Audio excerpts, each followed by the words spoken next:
Magandang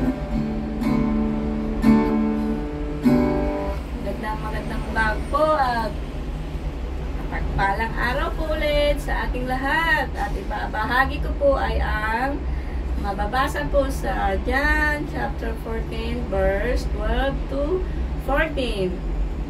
The answer prayer. Most assuredly I say to you, he who believes in me, the works that I do, he will do also, and greater works than this he will do, because I go to my Father, and whatever you ask in my name, I will do, that the Father may be glorified in the Son. If you ask anything in my name, I will do it. Lord, thank you, Lord, for this day, and thank you, Lord, for the wonderful life again, and thank you, Lord, sa aking nabasa, at nawa ito ay magsilbing aral po sa mga makakanood, Lord. Nawa ito ay aking page at YouTube po ay way po sa mga mag-uumpisa, Lord.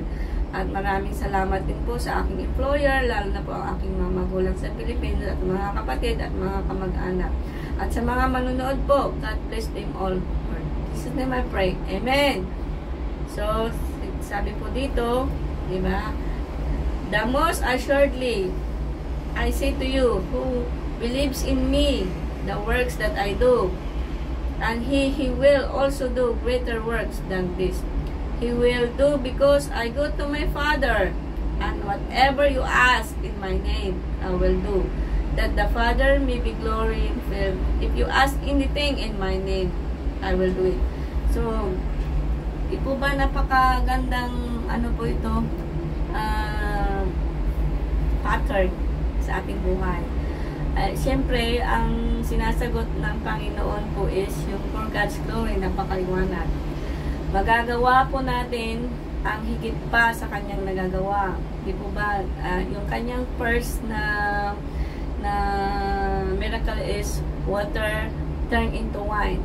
Di po ba, nung mayroong kasalan, sinabi ng kanyang nana, kulang. Pero sabi niya, it's not my turn. Sabi niya, pero ginawa pa rin niya. Alam niyo po, ang pagbabasa ng Bible, ito po yung way ng ating successfully of life.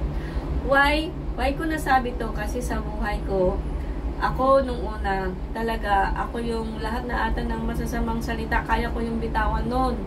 But, nung ako natuto na po sa Bible, unti-unti ko na po yung inalis. Talaga yung magmura, hindi ko na po yung ginagawa. Kasi naalala ko tuloy, meron din akong lolo. Isa po siya, si lolo ko noon, yung mother side.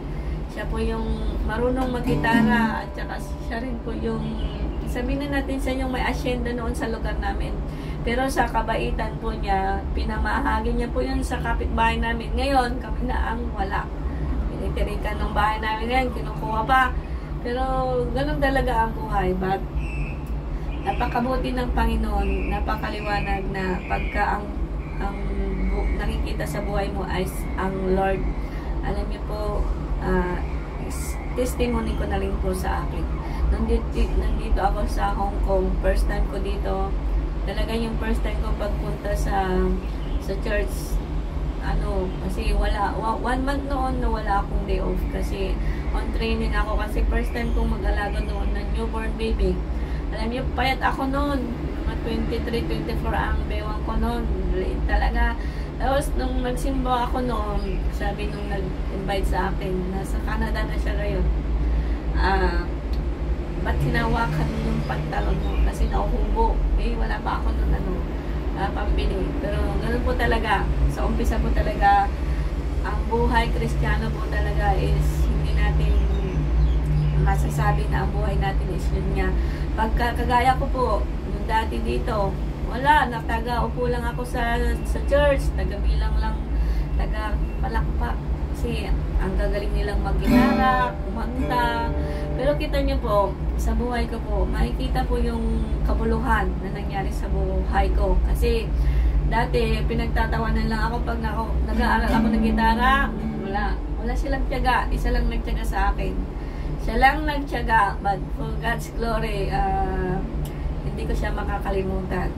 So, thankful to the Lord dahil Sabi ko nga po, ang pag-aaral ng salita ng Panginoon, ito po yung ating pinaka-the best gift po sa ating buhay. Sa ating buhay. Kasi, kung titignan niyo po ang buhay natin, bakit ka naghihirap ngayon? Pero ang tagal mo ng Kristiyano, naghihirap ka pa rin. Ito lang po. Baka naghalo po yung negative, positive. Alam niyo po, pag naghalo ang negative at positive, yung double-minded na tinatawag, pagka okay ka, ay okay lang. Pag ganun, alam niyo po, sa buhay ko po, nung ako'y nag-focus talaga, na sinabi ko, ay ganito pala. Talagang inaral ko po talaga yung maling gawa. Kaya nga po yung boyfriend ko, sinuli ko sa asawa. Kaya, yun po. Pero, hopefully, sana ay makita ko pa rin one day kasama yung asawa niya for a friends. Kasi po, alam niyo po kung wala po siya, wala rin po ako dito sa Hong Kong.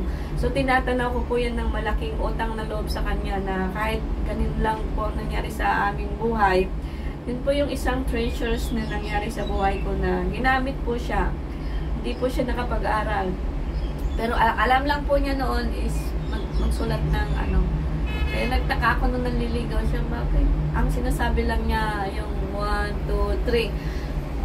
Nung nagpunta na siya sa amin, nakilala ko siya, but napakabuti ng Panginoon dahil siya po yung ginamit niya at saka napakabait niya po sa aking mga magulang, sa mga kapatid nung nandun sa amin. So, ganun po ang buhay Kristiyano. Kailangan po tayong magbasa ng Bible, isabuhay, at higit sa lahat, ipamahagi din po sa ating mga naging kilala. So, hanggang dito na lamang po at naway kayo'y mga kagaya kong OFW, basa-basa po ng Bible po kasi ito po yung pinakamagandang